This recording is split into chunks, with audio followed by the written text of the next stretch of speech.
632320285. Saya Anissa Trifauzia dengan NIM 6323026. Saya Diva Nur Hasana dengan NIM 6323029. Saya Muti Azhara dengan NIM 6323029. Saya Cindy Dwi Junita dengan NIM 632230352. Kami dari kelompok 2 akan menjelaskan tentang perhitungan dan pengisian SPT PPh pasal 21.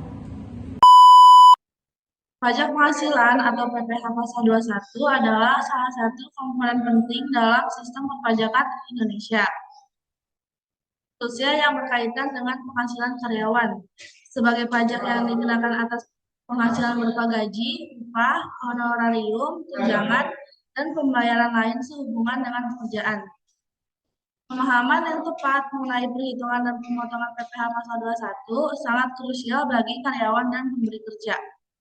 Perubahan regulasi perpajakan yang terjadi dalam beberapa tahun terakhir seperti pemberlakuan Undang-Undang Harmonisasi Peraturan Perpajakan UU HPP Nomor 7 Tahun 2021 dan Peraturan Pemerintah Nomor 58 Tahun 2023 membawa dampak signifikan terhadap mekanisme perhitungan PPh pasal 21.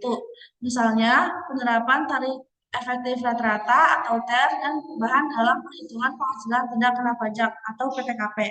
Mempengaruhi jumlah pajak yang harus dibayar oleh karyawan. Selanjutnya rumusan masalah. Yang pertama, bagaimana perhitungan PPh pasal 21 pada pegawai perusahaan. Yang kedua, bagaimana pelaporan dan penyetoran PPh pasal 21 pada pegawai perusahaan. Yang ketiga, bagaimana cara pengisian SPT.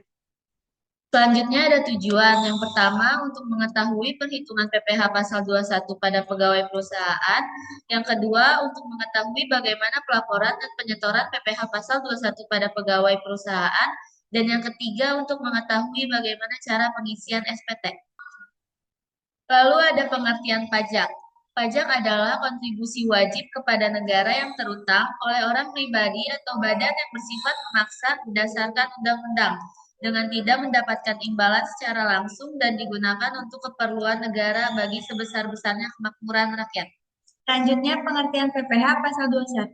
Pajak penghasilan pasal 21 merupakan pajak yang dilewatkan terhadap wajib pajak orang pribadi dalam negeri atas penghasilan yang terkait dengan pekerjaan, jasa, atau kegiatan. Penghasilan yang dimaksud meliputi upah, gaji, honorium, tunjangan, dan pembayaran lain dengan nama dan dalam bentuk apapun. Apabila penghasilan tersebut yang menerima adalah wajib pajak luar negeri, maka diatur dalam pasal 26 Undang-Undang Pajak Penghasilan yang selanjutnya disebut PPh pasal 26. Pengertian surat pemberitahuan atau SPT. Surat pemberitahuan adalah surat yang oleh wajib pajak yang digunakan untuk melaporkan perhitungan dan pembayaran pajak, objek pajak atau bukan objek pajak, harta dan kewajiban sesuai dengan ketentuan peraturan perundang-undangan perpajakan.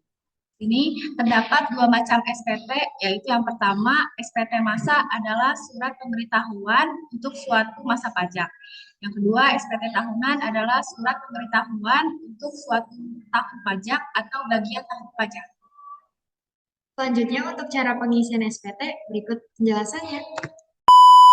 Berikut ini adalah isi dari bukti potong PPh pasal 21, formulir 1721A1 atas nama Eti Setiawati, karyawan di ASEAN Indo Network Solution. Rincian penghasilan dan penghitungan PPh pasal 21. Beberapa rincian dinolkan karena tidak tertera di dalam slip gaji.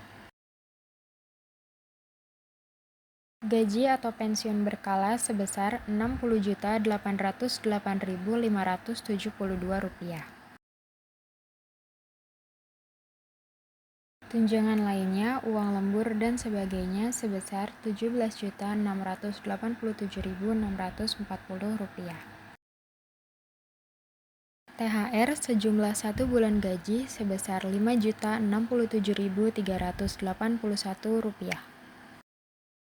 Sehingga jumlah penghasilan bruto sebesar Rp83.563.593. Biaya jabatan atau biaya pensiun sebesar 5% dari jumlah penghasilan bruto, yaitu Rp4.178.179. Iuran pensiun atau hari tua sebesar Rp608.088, sehingga diperoleh jumlah pengurangan sebesar Rp4.786.267.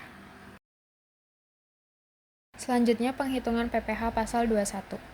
Jumlah penghasilan neto sebesar Rp78.777.325 diperoleh dari jumlah penghasilan bruto dikurangi dengan jumlah pengurangan. PTKP sebesar 54 juta karena wajib pajak termasuk dalam kategori TK0. Penghasilan kena pajak setahun atau disetahunkan sebesar Rp24.777.325 diperoleh dari jumlah penghasilan neto untuk penghitungan PPh pasal 21 setahun atau disetahunkan dikurangi dengan PTKP. Karena PKP kurang dari 60 juta, maka PPh pasal 21 atas penghasilan kena pajak setahun atau disetahunkan diperoleh dari PKP dikali dengan 5%, yaitu Rp1.238.866. PPh pasal 21 terutang sebesar Rp1.238.866 dan PPh pasal 21 dipotong sebesar Rp925.809 sehingga wajib pajak kurang bayar sebesar Rp313.056.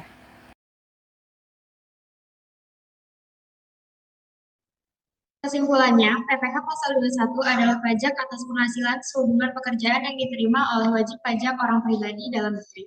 Melalui simulasi penghasilan dan potongan seperti BPJS dan PPh 21, dapat dilakukan perhitungan pajak secara akurat dengan mempertimbangkan tarif efektif rata-rata atau TER dan perubahan PTKP.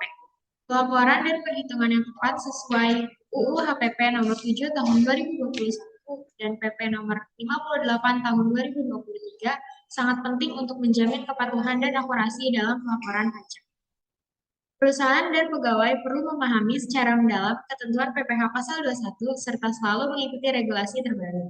Penggunaan metode TER dan teknologi pelaporan seperti ISPT perlu dioptimalkan agar proses pelaporan lebih efisien dan minim kesalahan.